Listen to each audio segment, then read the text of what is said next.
त्रिकुटा पहाड़ी के ऊपर मां नैना देवी का यह धाम जो कि शक्तिपीठ है, सती के यहाँ पर नैन गिरे थे, इसलिए यह धाम जो है नैना देवी के नाम से प्रचलित है। पुराणों की कथा के अनुसार जब शंकर भगवान जी को दक्ष प्रजापति ने अपने यज्ञ में नहीं बुलाया था तो सती हठ करने लगी कि मुझे भी वहां पे जाना है, परंतु शंकर भगवान के मना करने के पश्चात भी वो वहां पे चली गई और जहां जाकर उसने देखा कि उसके पति का वहां पे अपमान हो रहा है तो वो उस अपमान को सहन ना करके उसने यज्ञशाला में छलांग लगा दी। जब शंकर भगवान को इस बात के बारे में पता चला तो उन्होंने अपने गणों को भेजा। उन गणों ने उस यज्ञ को विध्वंस कर दिया और शंकर भगवान वहां पे पहुंचे। वो सती के वियोग में इतने व्याकुल हो गए कि उन्होंने सती की जो है अध जली हुई लाश को कंधे पर उठा के पूरे ब्रह्मांड में विचरण करने लगे। तो उनके इस कृत्य से जो है सभी देवी देवता भयभीत हो गए और उन्होंने विष्णु भगवान से प्रार्थना की, महाराज अगर शंकर भगवान ये मोह माया के जाल में फंस जाएंगे तो आम प्राणी का क्या होगा, जो है इसका कोई उपाय ढूंढना चाहिए। तो विष्णु भगवान ने अपने सुदर्शन चक्र से जो है सती के अंगों को काटना शुरू किया। तो जहां जहां वो अंग गिरते गए वहां वहां वो देवी का स्थान प्रकट होता गया। तो इस नैना देवी इस स्थान पे मां सती के जो है नैन गिरे थे, इसलिए यहाँ नैना देवी के नाम से यह स्थान प्रसिद्ध है।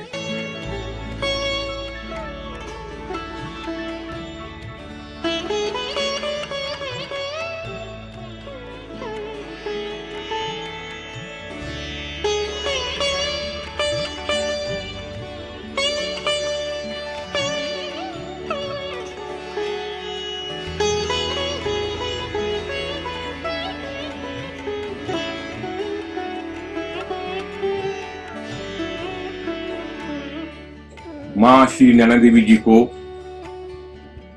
महिषासुर मर्दनी के नाम से भी जाना जाता है, क्योंकि मां ने महिषासुर नाम के एक राक्षस का वध किया था और उसके कपाल को मंदिर के साथ लगने वाली एक शिला के ऊपर फोड़ा था।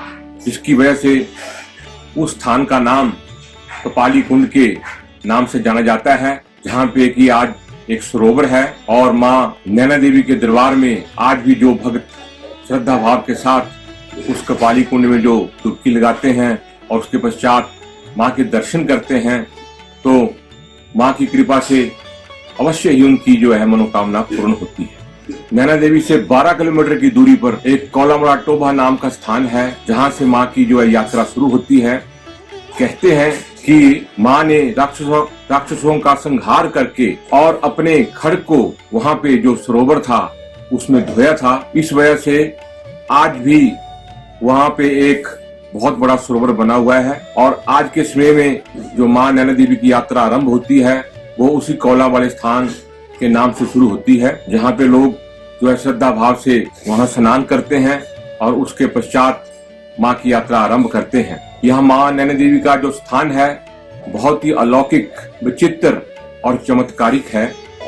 जो भी भक्त यहाँ श्रद्धा भाव के साथ यहाँ के माँ की पूजा अर्चना करता है उसकी मनोकामना अवश्य ही पूर्ण होती है। मंदिर श्री नैना देवी जी, जैसा हम सबको मालूम है, विश्व का एक बहुत ही विख्यात तीर्थ स्थल है, मंदिर है और एक हमारा शक्तिपीठ है। गत 1-1.5 वर्ष से यहाँ पर हमने करीब 10 करोड़ लागत के 80 से अधिक जो है काम वो शुरू किए हैं। प्रयास है हमारा मंदिर न्यास का और प्रशासन का कि जो हमारे जितने भी श्रद्धालु आ रहे हैं या तीर्थाटन पर जितने भी पर्यटक भी आ रहे हैं उन सबको हम सब अच्छी से अच्छी सुविधा प्रदान कर सकें। और कई मेले भी यहाँ पर आयोजित किए जाते हैं, तो संख्या बहुत अधिक रहती है श्रद्धालुओं की और हमारा ये प्रयास है उनको अधिक से अधिक हम जो है सुविधाएं प्रदान करें। तो इसी क्रम में हमारे काफ़ी निर्माण कार्य जो है हमारे तीव्र गति से हो रहे हैं। बल्कि मैं तो कहना चाहूँगा कि मार्च महीने में जब नवरात्रों के समय में कोरोना जो हमारा ये महामारी का जब समय शुरू हुआ तो उस दौरान में जब कपाट बंद किए गए, इस दौरान में जो ये खाली समय था, 1 महीने के कर्फ्यू जब शुरू में हुआ तो टोटल सब कुछ स्टैंड स्टिल पे आ गया था और उसके उपरांत काफ़ी तेज़ी से हमने जो कोरोना काल का समय था इसे निर्माण कार्यों और रिपेयर वर्क, जीर्णोद्धार, इन सब कामों के ऊपर हमने जो है फोकस किया। तो इस दौरान में हमारे यहाँ जो शौचालय हैं कई नए शौचालयों का निर्माण किया गया और जो पुराने थे जिनकी कंडीशन ठीक नहीं थी उनका जीर्णोद्धार किया गया। अगर आप हमारे रास्ते देखें, सड़कें देखें, सब पे बहुत अच्छा काम चला हुआ है। और मैं बताना चाहूँगा कि जो हमारे जो श्रद्धालु हैं उनकी सेफ्टी वो हमारे लिए सर्वोपरि है और उसी चीज़ को मद्देनज़र रखते हुए सेफ्टी ऑडिट करवाया गया है। चाहे हमारे फ्लाईओवर्स हैं या कोई वृक्ष हैं जो कि गिरने के कगार पर हैं या जो हमारी पहाड़ी है उसका विशेष सर्वेक्षण करवाया गया जूलॉजिकल सर्वे ऑफ इंडिया से। इसमें बहुत ज़्यादा प्रयास न्यास ने सभी न्यासियों के सहयोग से, सभी विभागों के सहयोग से, हमारे एसडीएम साहब जो हमारे अध्यक्ष हैं उन्होंने बड़ा अच्छा काम किया है।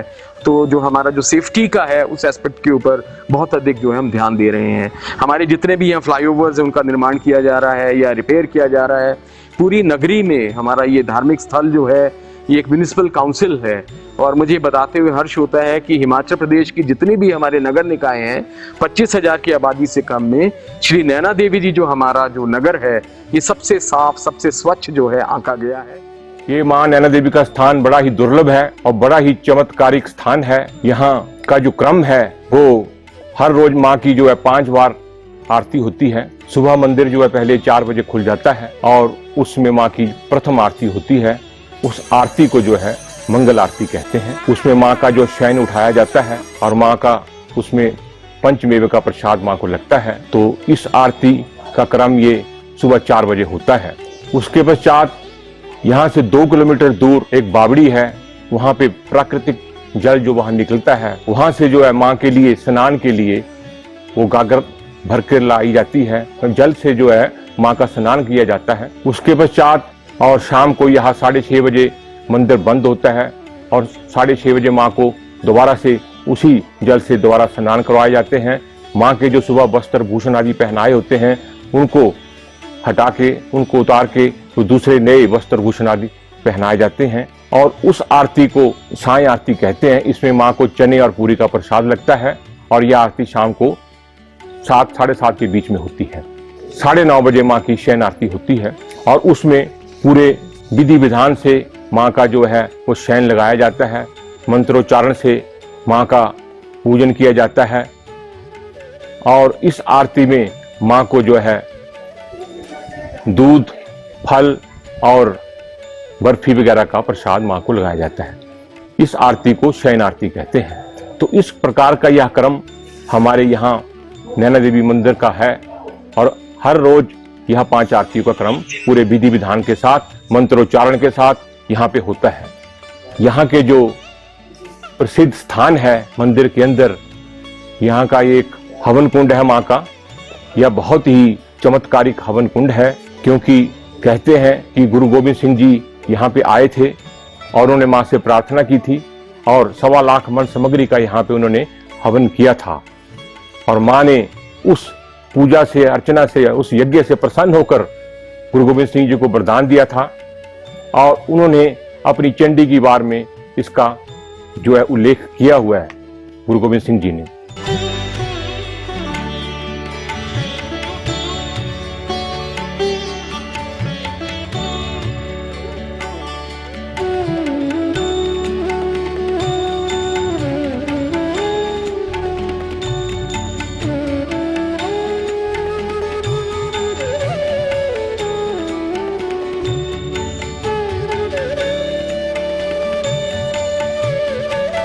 इस हवन कुंड की विशेषता यही है कि इस हवन कुंड का आज तक कोई भी जो शेष है उसको ना जल प्रवाह किया गया, ना कभी उसको निकाला गया, ना इस हवन कुंड को कभी खाली किया गया।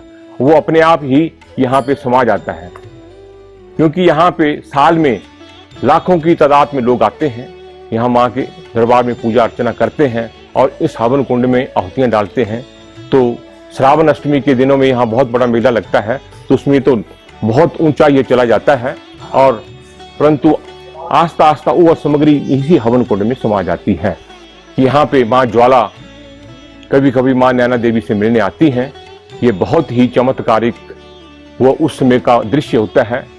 जो आदमी भी जो विश्वास ना करता हो भगवान की पूजा अर्चना में, वो उस दृश्य को देखकर उसके मन में भी भाव जागेगा कि वाकई माँ यहाँ साक्षात विराजमान है।